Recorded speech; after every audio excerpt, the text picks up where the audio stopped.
ಇಂದು ಅಂತಾರಾಷ್ಟ್ರೀಯ ಮಹಿಳಾ ದಿನಾಚರಣೆ. ಎಲ್ಲ ಮಹಿಳೆಯರಿಗೆ ಶಿಕ್ಷಣ, ಸಮಾನತೆ, ಆರ್ಥಿಕ ಸ್ವಾವಲಂಬನೆ, ರಾಜಕೀಯ ಅಧಿಕಾರ ಲಭ್ಯ ಆಗಲಿ ಅನ್ನೋದೇ ಮಹಿಳಾ ಅಂತಾರಾಷ್ಟ್ರೀಯ ದಿನದ ಪ್ರಮುಖವಾದಂಥ 4 ಬೇಡಿಕೆಗಳು. ಇವೆಲ್ಲವೂ ನಿಮಗೆ ಲಭ್ಯ ಆಗಲಿ.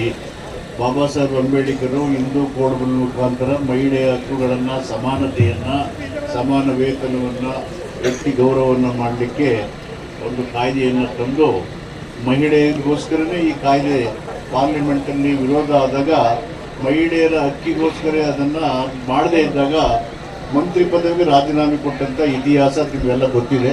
ಹೀಗಾಗಿ ಸಮಾಜವನ್ನು ಕಟ್ಟುವಲ್ಲಿ, ಕುಟುಂಬ ನಿರ್ವಹಣೆಯಲ್ಲಿ, ಆರೋಗ್ಯಕರವಾದಂಥ ಸ್ವಾಸ್ಥ್ಯವನ್ನು ಕಾಪಾಡುವಲ್ಲಿ ಮಹಿಳೆಯರ ಪಾತ್ರ ಪ್ರಮುಖವಾಗಿರೋದ್ರಿಂದ ಇವತ್ತು ಅಂತಾರಾಷ್ಟ್ರೀಯ ಮಹಿಳಾ ದಿನಾಚರಣೆ ಸಂದರ್ಭದಲ್ಲಿ ಎಲ್ಲ ಮಹಿಳೆಯರಿಗೆ ಶುಭವನ್ನು ಕೋರ್ತೇನೆ. ಇಂದು ಕಾರ್ಪೊರೇಷನ್ ವತಿಯಿಂದ ನಮ್ಮ